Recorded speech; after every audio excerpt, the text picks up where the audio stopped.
They say rock bottom is the solid foundation on which you rebuild your life. But when Beryl Vance walked out of the courtroom that Tuesday morning, she didn't feel a foundation. She felt the earth opening up to swallow her whole. Her husband of 10 years, the man she had worked double shifts to support while he built his empire, hadn't just divorced her. He had erased her. No alimony, no home, just a suitcase and a broken heart. She thought her life was over. She had no idea that a single wrong turn in the rain and a door opening at the wrong address was about to change the entire global economy and her destiny forever. This isn't just a breakup story. This is the story of how a rejected wife became the queen of the board. The signature on the divorce settlement was barely dry when Mark Sterling checked his Rolex, a submariner that Beryl had bought him for his 30th birthday, using 3 years of savings. He didn't look at her. He looked at the time. "Are we done here?"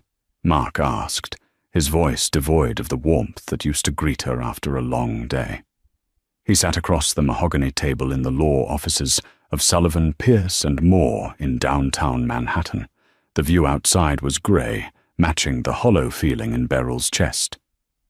"We're done, Mr. Sterling," the lawyer, James Sullivan, said, snapping a thick file shut.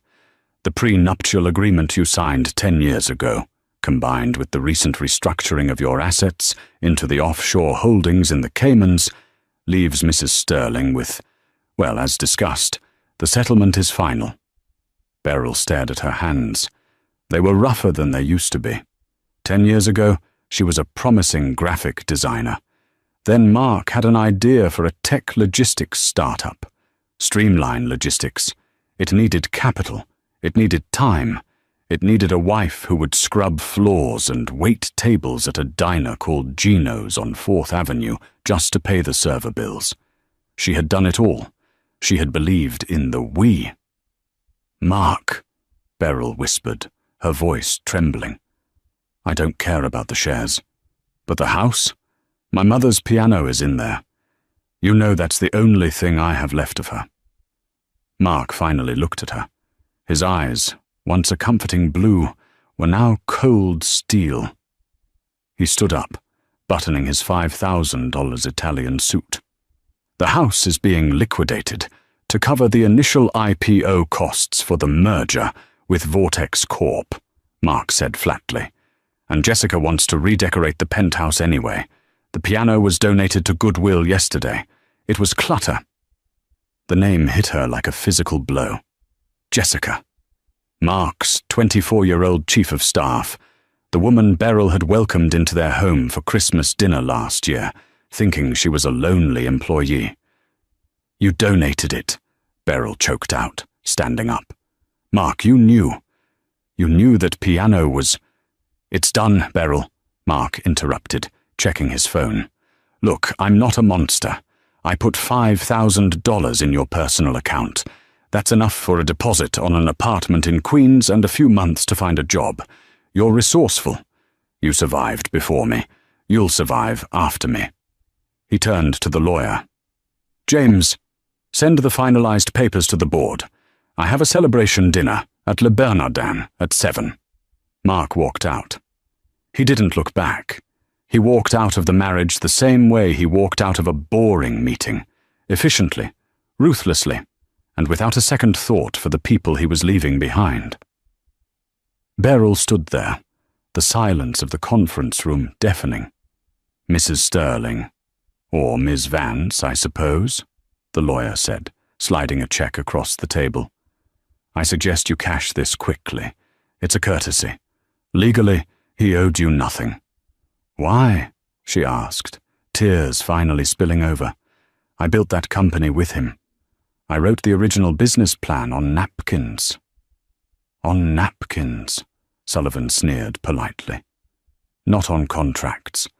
In the world of business, Miss Vance, if it isn't signed, it didn't happen. You were a placeholder, a startup cost. And now, the company has gone public." Beryl grabbed her purse. She left the check on the table. It was a foolish pride, perhaps, but she couldn't touch money that felt like hush money for a decade of her life. She walked out of the skyscraper and onto Fifth Avenue. It had started to rain, a cold, biting November rain. She had nowhere to go. Her phone buzzed, a text from Mark. "Security codes to the house have been changed. Your suitcases are with the doorman. Please collect them by 5 p.m. or they go to the curb."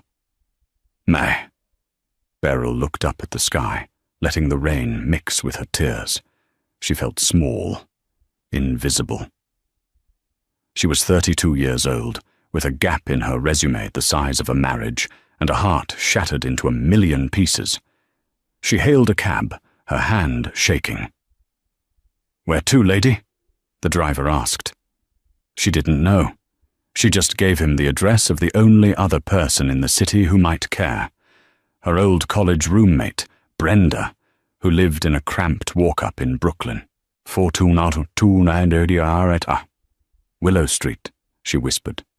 But as the cab merged into traffic, Beryl didn't see the black SUV trailing her, and she certainly didn't know that Mark's cruelty had just set off a chain reaction that would wake a sleeping giant. The rain had turned into a torrential downpour by the time the cab dropped Beryl off. She wrestled her 2 suitcases out of the trunk, the driver speeding off before she could even check her bearings. She wiped the water from her eyes and looked at the building. This didn't look like Brenda's place. Brenda lived in a loud, vibrant neighborhood in Brooklyn. This was the Upper East Side. It was a street lined with townhouses that whispered old money. Heavy iron gates, limestone facades, and silence. Beryl checked her phone. Dead battery. She must have mumbled the address wrong in her daze, or the driver misheard Willow for Willoughby, or some other street. She shivered. She was soaked to the bone. Her silk blouse, her court date blouse, was clinging to her skin. She looked at the house number in front of her. 1428. It was a massive structure, dark and imposing, with ivy crawling up the stone walls like veins. There were no lights on. It looked abandoned, or perhaps just asleep. "Okay, Beryl," she muttered to herself, her teeth chattering. Just ask to use a phone. Just get a charger. You can't stand on the street with 2 suitcases in a storm." She dragged the luggage up the stone steps. They felt like they weighed a ton, filled with the debris of her life. Clothes, a few books, and the framed photo of her and Mark from their honeymoon, which she hadn't had the heart to throw away yet. She reached for the heavy brass knocker, shaped like a lion's head. She let it fall 3 times. Thud, thud, thud. Silence. She waited. The wind whipped her hair across her face. "Please," she whispered. "Just someone be home." She knocked again, harder this time. Desperation was setting in. If no one answered, she'd have to drag her bags to a subway station, and the nearest one was avenues away. Suddenly, the heavy oak door groaned. It didn't open fully, it just cracked a few inches. A chain was still engaged. A pair of eyes peered out from the darkness. They were intense, dark, and set in a face that was shadowed. "We don't buy Girl Scout cookies," a deep, gravelly voice rumbled. "And we don't want any solar panels." "Please," Beryl said, her voice cracking. I don't want to sell anything. I'm lost. My phone died. I just need to call a cab. Please, I'm soaked." The eyes narrowed, scanning her. They took in the expensive but soaked blouse, the designer suitcases, the utter devastation in her posture. This wasn't a beggar. This was a woman falling apart. The door closed for a second. Beryl's heart sank. He was locking her out. Then, the sound of the chain sliding back echoed. The door swung open wide. Standing there was a man who looked like he hadn't seen the sun in months. He was tall, wearing a black turtleneck and grey sweatpants. He had a beard that was neatly trimmed but thick, and his hair was dark, swept back carelessly. But it was his face that struck her. It was handsome, undeniably, but it carried a weight, a sadness that mirrored her own. And then, something strange happened. He looked at her, really looked at her, and his lips curled upward.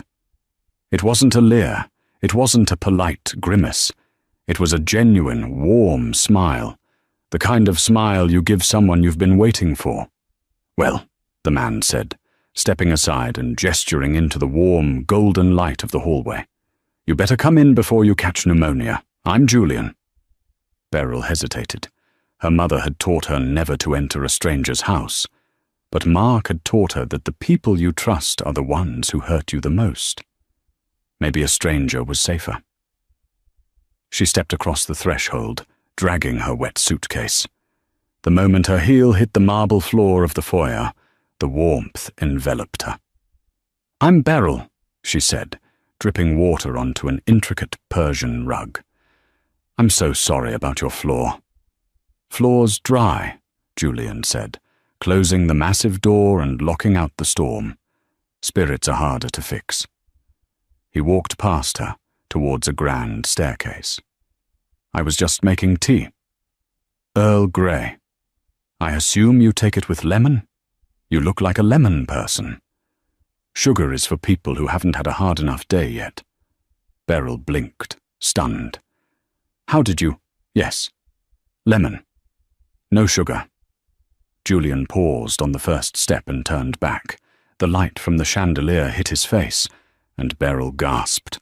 She recognized him, not from the tabloids, not from the society pages where Mark desperately tried to be featured.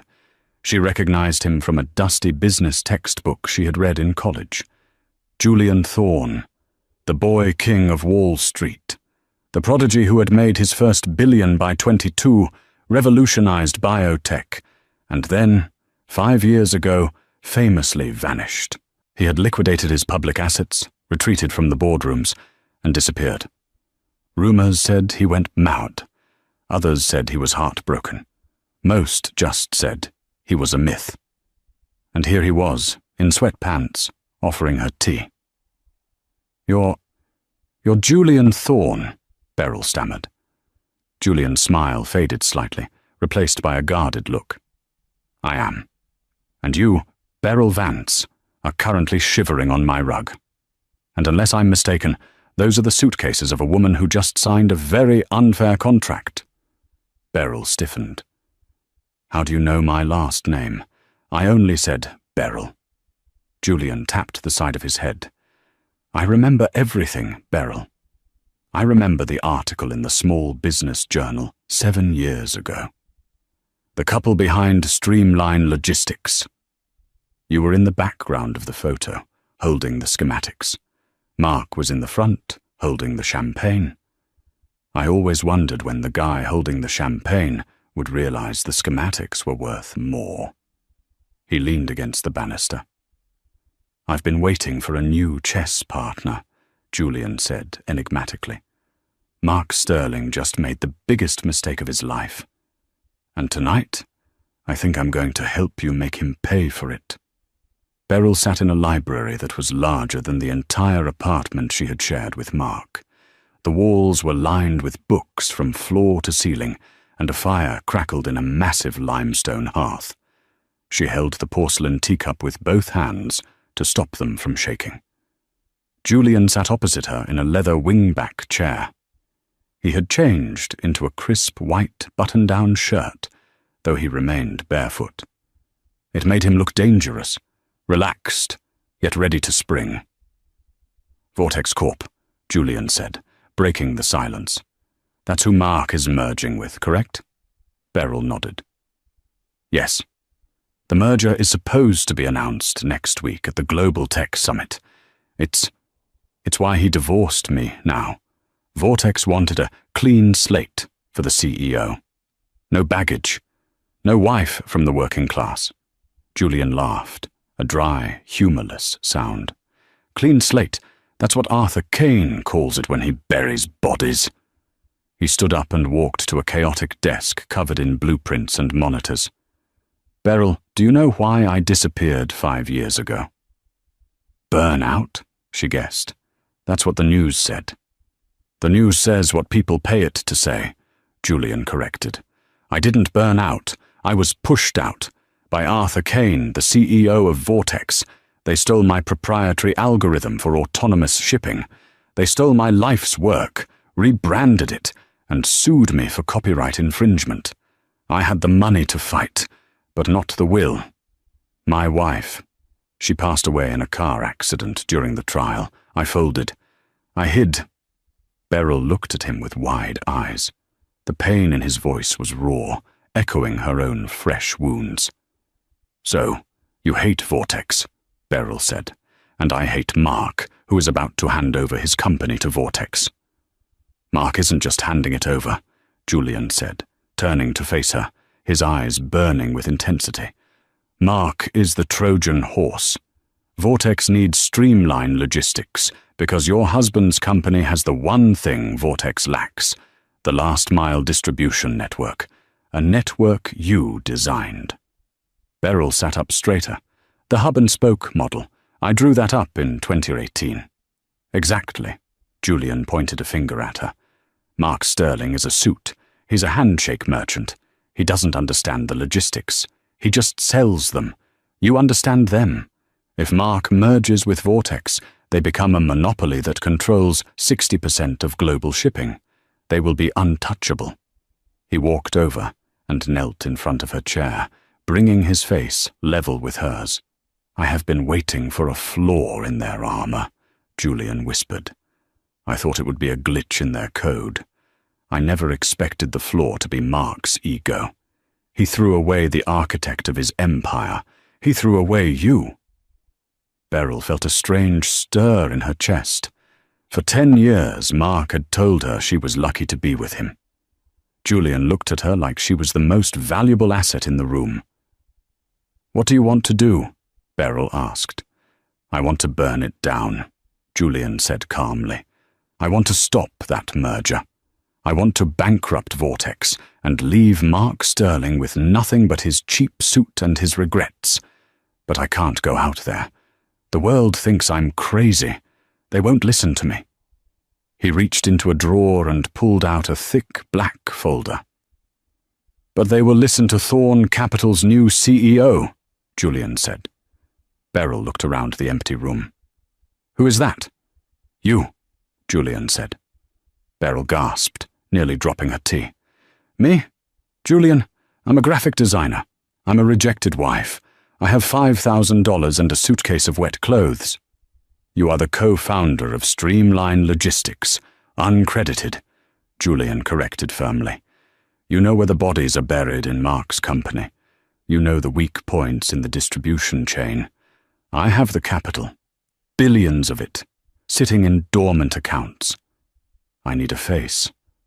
I need a warrior." He tossed the folder onto her lap. "This is a contract. It gives you 50% equity in a new venture, Phoenix Holdings. We will buy up the supply chain Mark needs before the merger goes through. We will squeeze him. We will make his company worthless before he can sign that deal with Vortex." Beryl looked down at the contract. It was insane. It was impossible. "And in return?" she asked. "In return," Julian smiled, and this time it was wicked. "You get to see the look on Mark's face when he realizes he divorced the woman who was about to become his boss." Beryl thought about the piano Mark had donated. She thought about Jessica redecorating her home. She thought about the napkin comment. She set the tea down. She picked up a pen from the table. "I don't need to read it," Beryl said, her voice hardening into steel. "Where do I sign?"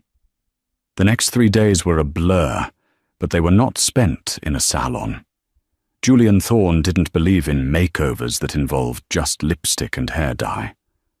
"You are entering a war zone," Julian shouted over the hum of multiple computer servers on day 1. "Fashion is just camouflage. Knowledge is ammunition." They were in his war room, a basement-level, converted into a high-tech command center. Mark's stock price is at $45.20. Julian pointed to a screen. It's inflated because of the merger rumors. We are going to short it. Do you know how to short a stock, Beryl? I think so, she stammered. Don't think. No, Julian snapped, though his eyes were encouraging. If you bet the price goes down, and you make it go down, you win. Mark relies on the East Coast hub in Jersey City. Who owns the lease on that warehouse? Beryl closed her eyes, accessing memories of late nights doing Mark's paperwork while he slept. The lease. It's up for renewal next month. Owned by Kensington Properties. Good, Julian typed furiously. I just bought Kensington Properties. As of 5 minutes ago, we are Mark's landlords, and we are going to triple the rent. For 72 hours, Julian grilled her. He taught her corporate law, negotiation tactics, and how to read a room of hostile board members. He didn't treat her like a student, he treated her like a partner. He respected her mind. But they also had to address the camouflage. On the afternoon of the third day, a team of stylists arrived at the mansion. They weren't the flashy types who worked for pop stars. These were the serious, silent tailors who dressed presidents and queens. No pink, no frills, Julian instructed the head stylist, a French woman named Claudette. Beryl is not a flower. She is a blade. Dress her like a weapon. When Beryl finally stepped out of the dressing room, Julian was waiting in the foyer, checking his watch. He stopped. She was wearing a gown of midnight blue velvet, structured and sleek, that hugged her curves but offered no apology. It had a high slit up the leg and a neckline that was daring yet regal. Her hair, usually in a messy bun, was blown out into sleek, dark waves that cascaded over one shoulder. She wore no jewelry except for a pair of sharp, diamond earrings that caught the light like daggers. She looked expensive. She looked dangerous. She looked nothing like the woman who had cried in the rain. "Well," Beryl asked, feeling self-conscious for the first time. "Is it too much?" Julian walked over to her. He reached out, his hand hovering near her face, then gently tucked a loose strand of hair behind her ear. His fingers lingered for a second, sending a jolt of electricity through her that had nothing to do with business. "It's perfect," Julian said softly. His voice dropped an octave. "Mark is going to have a heart attack. Let's hope the paramedics are slow." He offered her his arm. "The car is waiting. The Global Tech Summit starts in an hour." The Global Tech Summit was held at the Jacob Javits Center. It was a sea of black suits, flashing cameras, and billion-dollar egos. Mark Sterling stood near the center stage, holding a glass of champagne. Jessica was clinging to his arm, wearing a flashy red dress that looked a bit too much like a prom costume. "You look tense, babe," Jessica cooed, sipping her drink.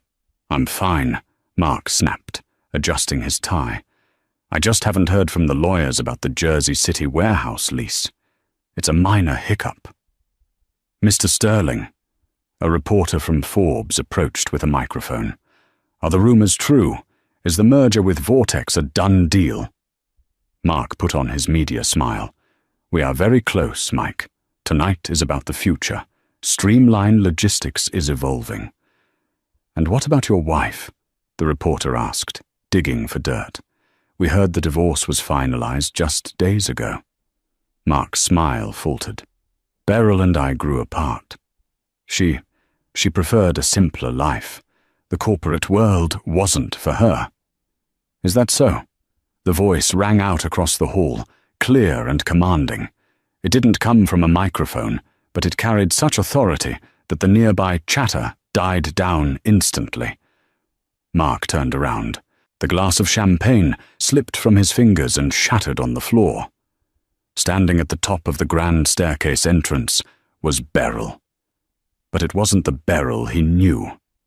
This woman radiated power, Flashbulbs erupted like lightning, and beside her, holding her hand firmly, was the ghost of Wall Street.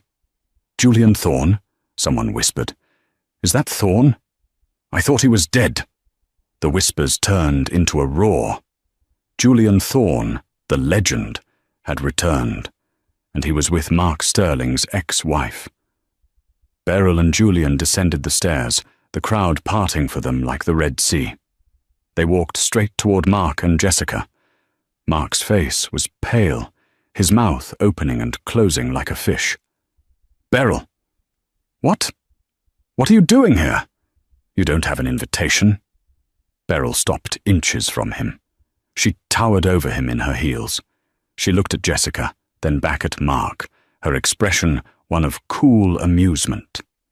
"Actually, Mark," Beryl said, her voice smooth as silk, "I'm here as a keynote speaker, and as the new majority shareholder of Phoenix Holdings."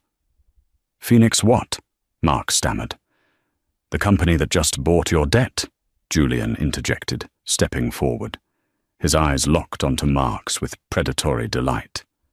"Hello, Mark. I believe you're renting a warehouse in Jersey City? We need to talk about your eviction notice." The color drained from Mark's face completely. The cameras flashed blindingly, capturing the exact moment the hunter became the prey. Beryl leaned in close to Mark, close enough that he could smell her expensive perfume, a scent he had never bought her. "You said I was a start-up cost," Beryl whispered. "We're about to audit your books, Mark, and I never miss a decimal point." The following Monday, the headquarters of Streamline Logistics was in chaos. The stock had plummeted 14% after the scene at the gala. Shareholders were panicking, and the board of directors had called an emergency meeting. Mark Sterling sat at the head of the long glass table, sweating through his shirt. To his right sat Arthur Kane, the CEO of Vortex. Kane was a shark in human skin, bald, 60, with eyes that blinked too slowly. He was there to ensure his merger didn't fall apart. "This is a minor setback," Mark insisted, his voice shaking. "My ex-wife is emotional. She's acting out. This Phoenix Holdings is a shell company. They can't possibly hurt us." The double doors swung open. They didn't just open, they were pushed with force. Beryl walked in. She wore a sharp white suit this time, the color of mourning in some cultures, but today, the color of a clean slate. Julian walked a step behind her, carrying a briefcase. "You can't be in here," Mark shouted, standing up. "Security!" "Sit down, Mark," Beryl said, her voice calm and authoritative. She didn't look at him. She looked at the board members. "I am the CEO of Phoenix Holdings. As of this morning, we own 51% of your debt obligations and the land under your 3 largest distribution centers. If you want security to throw me out, I'll have to evict your entire inventory first." A murmur of terror went through the board. Beryl walked to the front of the room. Mark was forced to step aside or be physically brushed away. She took the seat at the head of the table. His seat. "Here is the reality," Beryl said, sliding a folder across the table to Arthur Kane. "Mark built this company on a logistics model I designed. It works. But in his haste to impress you, Mr. Kane, he cut corners." She projected a slide onto the wall. It was a mess of red lines and numbers. "He stopped paying the maintenance contracts on the transport fleet 6 months ago to inflate the quarterly profits," Beryl explained. "He's been routing shipments through shell companies to hide losses. And the Jersey City hub, the one I now own, it's the only one certified for medical transport." She turned to Kane. "If I close that hub tomorrow, Vortex loses its pharmaceutical contract with the government. That's a $3 billion loss." Kane looked at the file, then at Mark. The silence was suffocating. "What do you want?" Kane asked, ignoring Mark completely. "I want the merger cancelled," Beryl said. "I want Mark removed as CEO for gross incompetence, and I want Streamline Logistics to be absorbed into Phoenix Holdings at a discount." "You're insane," Mark screamed. "I built this. You were just a waitress." Beryl finished for him. She stood up, her eyes blazing. "I was the partner you forgot to value, and now I'm the creditor you can't afford to pay." Mark looked around the room for support. He looked at Jessica, who was sitting in the corner taking notes. "Jessica, call the legal team," Mark barked. Jessica slowly closed her notebook. She looked at Mark, then at the powerful, radiant woman standing at the head of the table. "Actually, Mark," Jessica said, standing up, "I think I'm resigning. I don't date bankrupt men." She walked out. The door clicking shut sounded like a gunshot.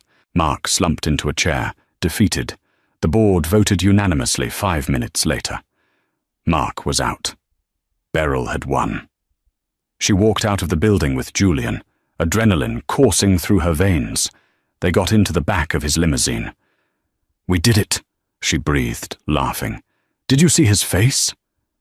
Julian was watching her, a look of intense pride and something deeper in his eyes. "You were magnificent, Beryl. You didn't just win. You ruled." He reached out and took her hand. The chemistry that had been simmering between them for days finally boiled over. Beryl leaned in, and Julian met her halfway. He kissed her, a fierce, passionate kiss that tasted of victory and rain and Earl Grey tea. For a moment, everything was perfect. But in the world of high-stakes business, perfection is usually a warning sign. 2 days after the takeover, Beryl was sitting in her new office, Mark's old office, rearranging the furniture. She wanted to purge his energy from the room. Julian had gone to the bank to finalize the asset transfer. He had left his phone on the desk, forgetting it in his rush. It buzzed. A text message. Beryl glanced at it, intending to ignore it, but the name on the screen froze her blood. Arthur Kane. Why was the CEO of Vortex texting Julian? Curiosity, cold and sharp, pricked her skin. She knew she shouldn't, but the paranoia that Mark had instilled in her was hard to shake. She unlocked the phone. Julian had told her his passcode was 1428, her arrival time that night, and opened the message. Kane. The girl has done her part. Sterling is crushed. When do we announce that Phoenix is actually a subsidiary of Vortex? I want my algorithm back, Julian, as agreed. Beryl stopped breathing. Phoenix is a subsidiary of Vortex. I want my algorithm back. As agreed. The world tilted on its axis. The text implied that Julian and Kane were working together. That this whole thing, the rescue, the revenge, the Phoenix, was just a way for Julian to get his technology back from Vortex. And she was just the weapon he used to destroy Mark, so Kane would make a deal. No, she whispered. He wouldn't. She scrolled up. There were no other messages. They had been deleted. She heard the elevator ding. Julian walked in, carrying a bottle of champagne and looking happier than she had ever seen him. I got the signatures, Julian beamed. It's official. We own it all. Beryl, why are you looking at me like that? Beryl stood up, holding the phone out like it was a grenade. Arthur Kane just texted you, she said, her voice dead. He asked when you're going to hand Phoenix over to him. He said, as agreed. Julian's face went pale. The joy evaporated instantly. Beryl, wait. Don't read that out of context. Context? Beryl laughed, a broken sound. You told me Kane was your enemy. You told me he stole your life's work. But you're working with him? Was this whole thing a setup? Did you just use me to get Mark out of the way so you could sell the company back to Vortex and get your algorithm? It's not like that, Julian pleaded, stepping toward her. Yes, Kane approached me. He knew I was the only one who could take Mark down. He offered to return my IP if I facilitated the takeover. But what? Beryl cried, tears stinging her eyes. You made me believe we were partners. You made me believe you cared. But I was just another napkin plan, wasn't I? A tool to get what you wanted. No, Julian shouted, slamming his hand on the desk. I started this for the algorithm, yes. I was angry. I wanted my life back. But then I met you. Beryl, everything changed when I met you. I haven't responded to Kane because I'm not going to give it to him. I was going to double-cross him.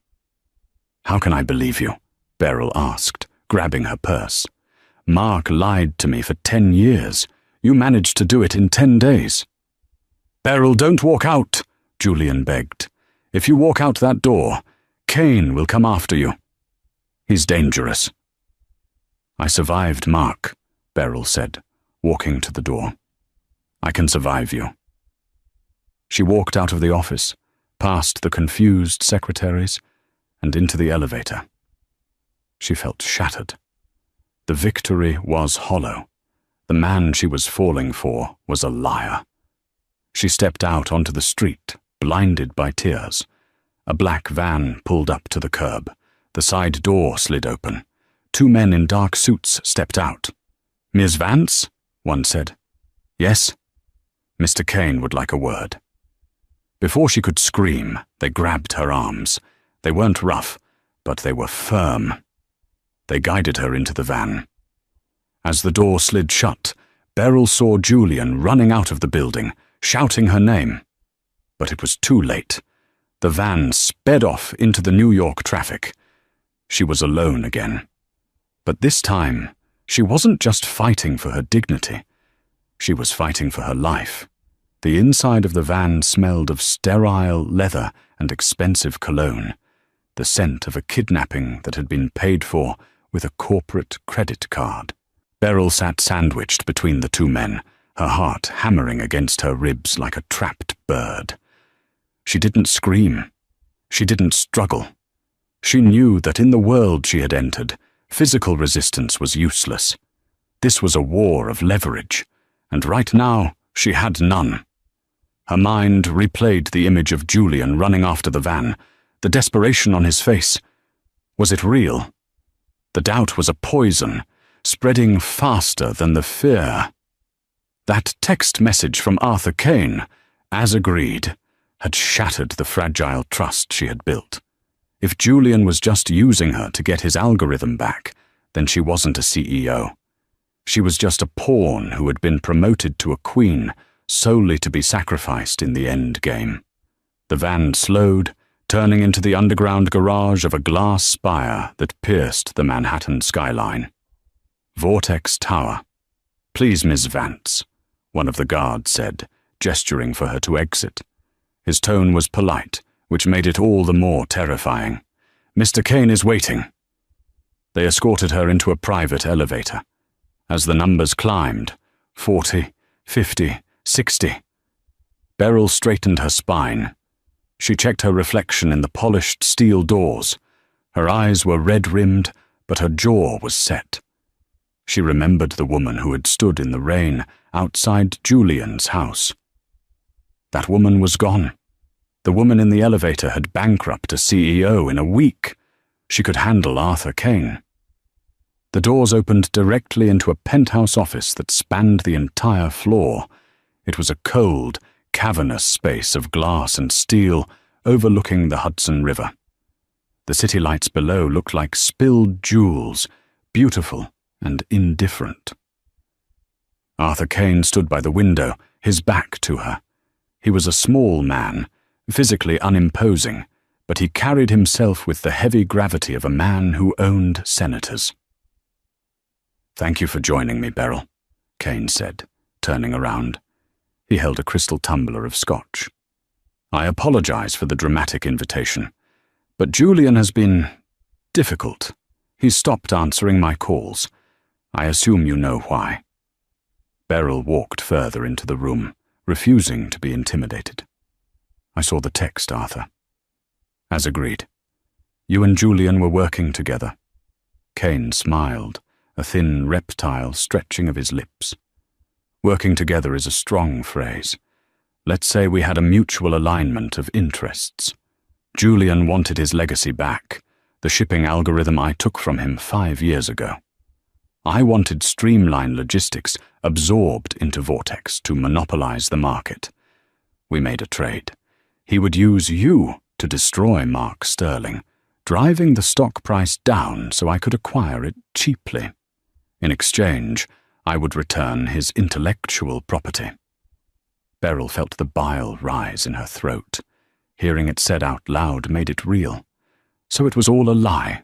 The rescue, the Phoenix holdings, it was just a performance. Julian is a method actor, my dear, Kane said, walking to his massive glass desk. He needed a face for the hostile takeover, a sympathetic face, the scorned wife. The media loved it. You were the perfect weapon. But now, the war is over. The weapon needs to be decommissioned. He sat down and slid a thick document across the desk. Beside it lay a gold fountain pen. This transfers full ownership of Phoenix Holdings, and by extension, the assets of Streamline Logistics, to Vortex Corp, Kane explained. Sign it, Beryl. And if I don't? Beryl asked, her voice steady, despite the trembling of her hands. If you don't, Kane sighed, as if bored, I will tie you up in litigation for the next 20 years. I will freeze your assets. I will sue you for corporate espionage. I will make sure that the $5,000 Mark gave you looks like a fortune compared to what you'll have left. You'll be destitute, Beryl. Back to the diner. He leaned forward, his eyes gleaming. But if you sign, I will wire $10 million to an offshore account in your name. Tonight. You can leave New York. You can leave the heartbreak. You can be free. $10 million. Beryl looked at the pen. It was freedom. It was safety. It was a guarantee that she would never have to rely on a man like Mark or a liar like Julian ever again. Why do you need me to sign? Beryl asked softly. If you and Julian had a deal, why isn't he here signing it? Kane's expression darkened for a split second. Julian is sentimental. He's having second thoughts. He thinks he can renegotiate. But he forgets that I hold the cards. I have the patent on the algorithm. Without me, his life's work is legally mine. Beryl reached for the pen. The metal was cold against her skin. She thought about the last week, the thrill of the boardroom, the way Julian looked at her when she solved the logistics problem in the Jersey City hub. Was it all fake? Could a man fake the way his heart raced when he kissed her? She looked at Kane. You said Julian is having second thoughts. That means he hasn't agreed to give you the company yet. He will, Kane snapped. Once he knows you've taken the money, he'll realize there's nothing left to fight for. Beryl held the pen over the paper. The ink was ready to flow. All she had to do was write Beryl Vance. Then she remembered the first night at 1428 Willow Street. Julian hadn't asked her for her resume. He hadn't asked for her contacts. He had asked if she took her tea with lemon. He had seen her when she was invisible to the world. No, Beryl whispered. She capped the pen. She looked up at Kane. I won't sign. Kane's face turned red. You stupid girl. Do you think he loves you? He's a broken genius who hasn't left his house in 5 years. You are a project to him. Maybe, Beryl said, standing up. But I'm not a project to myself anymore. I built Phoenix Holdings. I sat in that chair. I fired Mark. I did that. And I'm not selling my self-respect for $10 million. Not to you. She picked up the contract. With a slow, deliberate motion, she tore it down the middle. Then she tore it again. She let the pieces flutter onto Kane's pristine desk like confetti. Get out, Kane whispered, his voice shaking with rage. Security! Take her somewhere where she... Crash! The double doors to the office didn't just open, they exploded inward. The two guards who had been stationed outside stumbled into the room, shoved violently by a force of nature. Julian Thorne stood in the doorway. He looked wild. His coat was gone. His shirt was torn at the shoulder, revealing a bruise forming on his collarbone. He was breathing hard, his chest heaving, his hair plastered to his forehead with sweat. "Get away from her, Arthur," Julian roared. The sound echoed off the glass walls, primal and terrifying. Kane stood up, knocking his chair over. "You barge into my office? You assault my staff? This is criminal trespassing, Julian." Julian ignored him. He walked straight to Beryl. He didn't check the room for threats. He only checked her face. He grabbed her shoulders, his grip tight, desperate. "Did you sign?" Julian demanded, his eyes searching hers. "Beryl, tell me you didn't sign." "I didn't," she said, her voice breaking. "I tore it up." Julian let out a breath that sounded like a sob. He pulled her into his chest, burying his face in her hair. For a moment, in the middle of the enemy's lair, he just held her. "Thank God. I thought I was too late. I thought you'd take the money and I'd lose you." Beryl pulled back, confused. "Lose me? Kane said you wanted the algorithm. He said that was the deal." Julian turned to face Kane, keeping Beryl firmly behind him. "That was the offer, Arthur, not the deal. I never agreed to give you Phoenix. I never agreed to betray her." "You wanted your code back," Kane screamed, losing his composure entirely. "It's the only thing you care about. It's your legacy." "It was my legacy," Julian corrected, his voice dropping to a deadly calm, "until I found something worth more." Julian reached into his pocket and pulled out a small black tablet. He held it up. "You think you have leverage over me because you hold the patent to the Thorne Protocol, right?" Julian asked. "You think that because you stole it, I can't use it without your permission?" "I have armies of lawyers, Julian," Kane spat. "If you try to use that code in Phoenix's logistics, I will shut you down in an hour." "I know," Julian smiled. It was the smile Beryl had seen that first night. Dangerous, brilliant, and unpredictable. "That's why I didn't use it. And that's why you can't use it anymore either." "What are you talking about?" Kane narrowed his eyes. 5 minutes ago, Julian said, tapping the screen. "I uploaded the source code of the Thorne Protocol to the global open-source repository. I released the encryption keys. I published the entire architecture." The room went silent. The only sound was the hum of the air conditioning. Kane's face went from red to a ghostly white. You released it? To the public?" "To everyone," Julian nodded. "To universities, to startups, to every shipping company in China, Europe, and America. By tomorrow morning, your competitors will be building their systems on my tech, free of charge." "You're lying," Kane whispered. He scrambled for his keyboard, typing furiously. Beryl watched Kane's face as he read the screen. She saw the exact moment his empire crumbled. The proprietary technology that gave Vortex its edge, the technology he had blackmailed Julian for, was now worthless. It was as common as the air. "You destroyed it," Kane gasped, looking up at Julian with horror. "That code was worth $20 billion. You just burned $20 billion. "I burned your leverage," Julian said coldly. "I burned the leash you had on me." He turned to Beryl, his expression softening. "He was right, Beryl. I did start this to get the code back. I wanted revenge. But when I saw you walking out of my office today, when I realized you thought I was just like Mark, I realized that $20 billion is just paper. It's just noise. I would burn the whole world down before I let you think I didn't love you. Beryl felt the tears finally spill over. This wasn't a business tactic. This was a sacrifice. He had nuked his own masterpiece to save her from Kane's grip. "You idiot," she sobbed, laughing through the tears. "You brilliant, stupid idiot." Julian grinned, wiping a tear from her cheek with his thumb. "I believe that's my job title.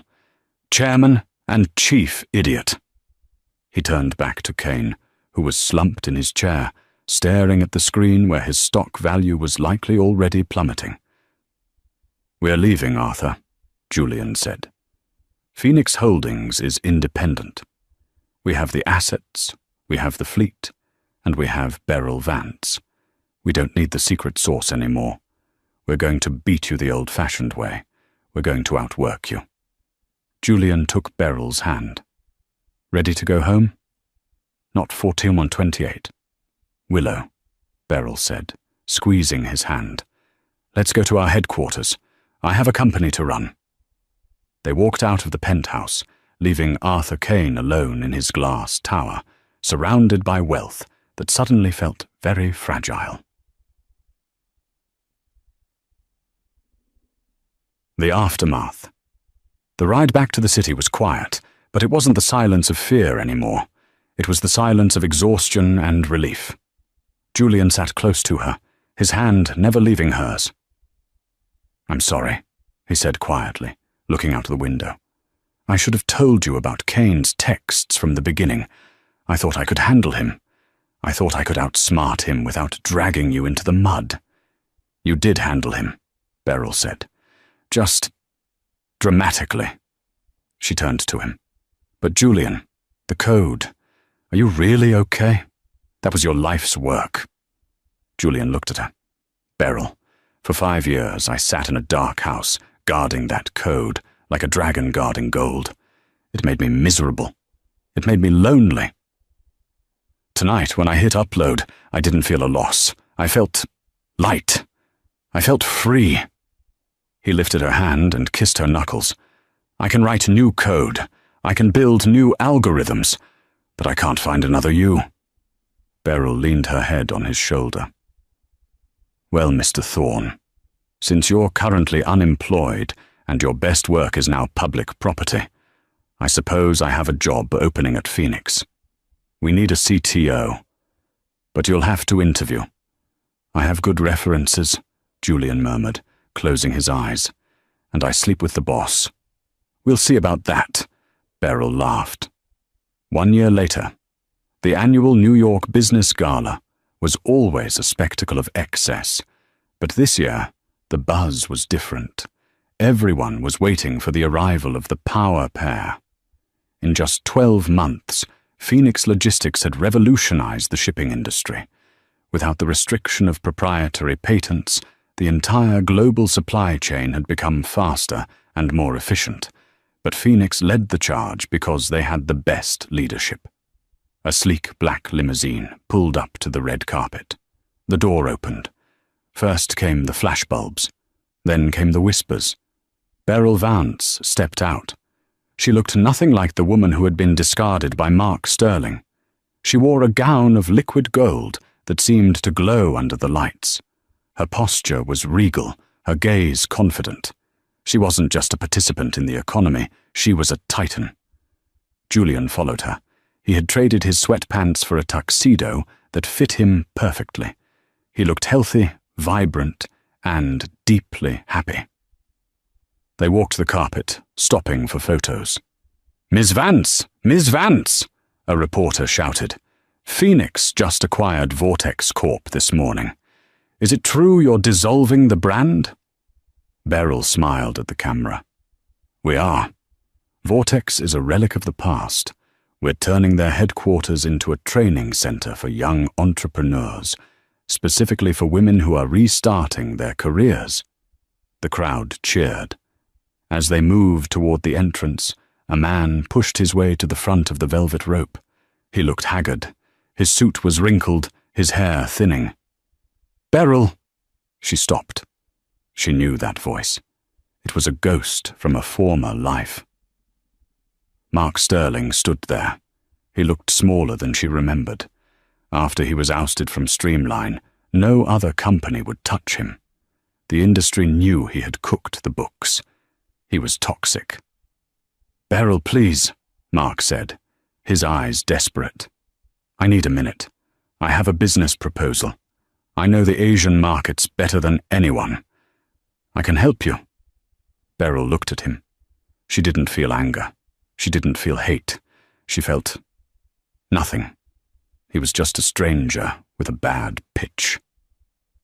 "I'm sorry, Mark," Beryl said, her voice cool and professional. "We're fully staffed, and our hiring standards are quite rigorous regarding integrity." "But I made you," Mark shouted, desperation turning to anger as security stepped in. "You were nothing without me." Beryl laughed. It was a genuine, joyful sound. "Mark," she said, leaning in slightly, "you didn't make me.